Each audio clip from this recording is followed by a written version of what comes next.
What's up everyone, my name is Joe and welcome to Film Focused.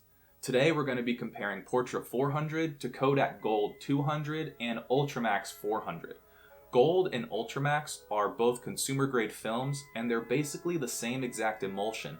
They've just been branded different names by Kodak because it's a consumer grade film, making it easier for its customers who aren't necessarily photographers by trade to know the differences between the films. And Portra 400 is Kodak's most popular color negative film, and it's also the most versatile of the bunch. So comparing that professional grade film to these two consumer grade films will be a nice, interesting comparison to see where they stack up against one another and see which one is right for you. Now, one thing to remember when you're comparing different films is that when a film is produced, they're created on what are called master rolls. And from these master rolls that are a few feet wide, the different formats are actually cut out of that roll. So from the same exact sheet, you will get large format sheets of film, medium format rolls, and 35mm rolls. So in theory, the Portra family responds exactly the same across all of its formats, as long as you're staying within the same film speed. The film itself is no different from the 35mm to the 8x10 large format sheets. But there are some pretty substantial differences between Portra 400, 800, and 160. So we'll look at those similarities and differences in a separate video in the future. Now let's take a look at these two films and how they actually compare head to head. Alright, so the first and probably the most obvious difference between these films is the price point. The two consumer grade films, Ultramax and Gold, they're in the $3 to $4 range per roll, whereas Portra, it's almost double the price for just a single roll of film. Now, this is the price for the 36 exposure rolls for both Ultramax and Gold. They do come in 24 exposure rolls, but Portra solely comes in 36 exposure rolls. You can also buy bulk packs of Ultramax and Gold. They come in 3 packs, I believe, and you can buy those here on B&H, but you can also get them on Amazon and in your local drugstore like CVS or Walgreens. Whereas Portra, because it's a professional grade film, you can only really find it on legitimate photography sites, and I wouldn't recommend buying this film from anywhere else, just because the way that the film is handled can directly relate to the quality of how well the negative turns out after you've shot and processed the negatives. So now let's go over to Lightroom and check out the similarities and differences of how these films actually photograph. Here I have the films separated into 3 different groups. The green color is the Gold 200 film, the highlighted yellow images are Ultramax 400, and the red images are Portra 400. This is going to be a pretty organic, non-scientific comparison between these films, and I've also shot all of these images on the same exact camera.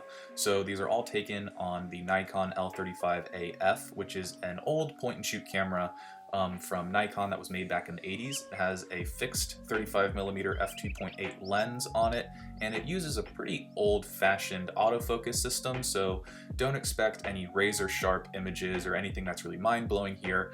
I typically use this camera as my day-to-day fun camera to just take around, and I use it as a point-and-shoot. Things I find interesting, or just to document a little adventure or a nice hike here or there.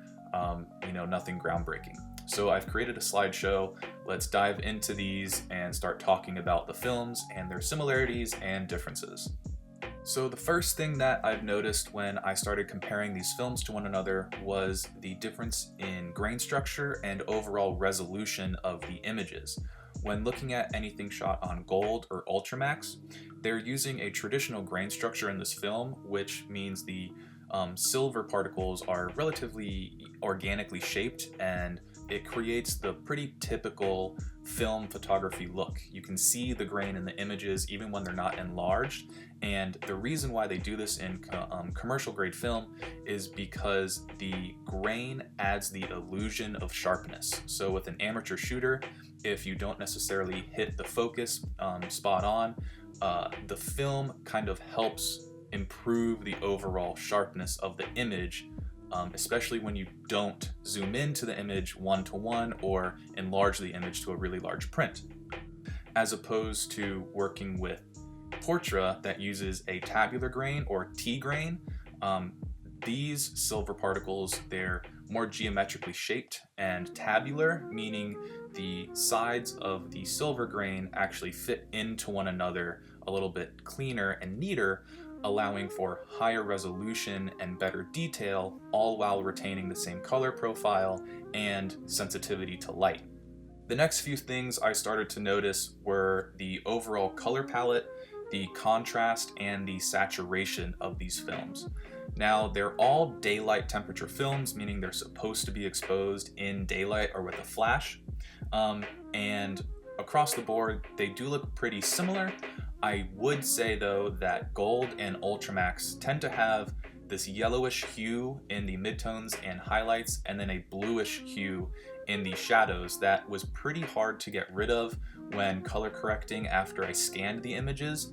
I found that working with Portra was a little bit easier, but it wasn't too big of a difference, and especially if you're not too big on color correcting your images to be absolutely perfect, this shouldn't be too big of a deal. The next thing I noticed in terms of contrast was Portra's ability to be used in low light as well as bringing out information in shadowy areas, whereas Gold and Ultramax, the negatives came out with a little bit more punch and contrast than Portra did, and there wasn't a lot you could do if the images were maybe underexposed or had a lot of shadows. There wasn't really any information you can dig out from the shadows from Kodak Gold or Ultramax. And lastly, saturation. The consumer films do tend to be a little bit more saturated, but because I was doing the scanning through all of these rolls of film, I was able to mitigate the amount of difference you would see in the overall saturation of the images, and that's probably the easiest thing to control in post-production in regards to all of the different variables between these films. You can relatively easily decrease or increase saturation to your liking, even though I will say the consumer grade films did tend to have a little bit more pop right off the bat. Alright, so with all that being said, which film is the better film? Which one should you buy? Which is worth the money? Hands down, Portra is the best film. It blows Gold and Ultramax out of the water in every scenario, but that doesn't mean that Gold and Ultramax don't hold their own value. I think that all three of these films are worth every penny.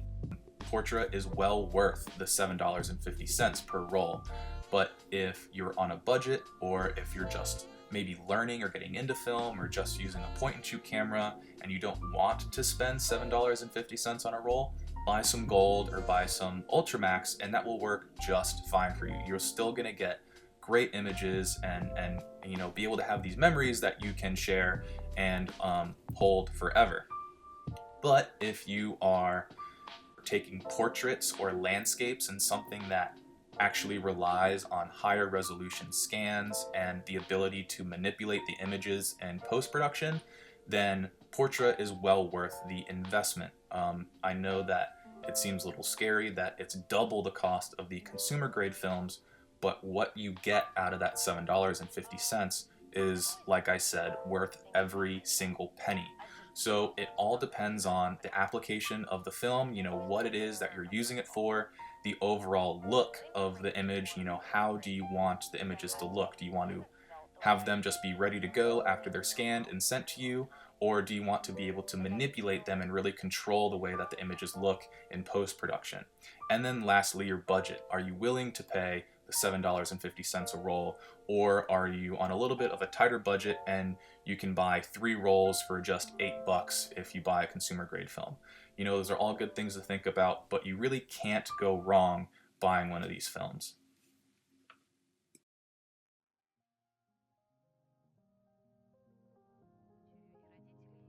Thank you guys so much for stopping by and checking out the video. I hope you learned something and I hope you enjoyed it. If you have any questions or comments, please leave them in the comment section below and I'll get back to you guys when I can. If you like the video, please give it a thumbs up and subscribe, and give the video a share while you're at it too.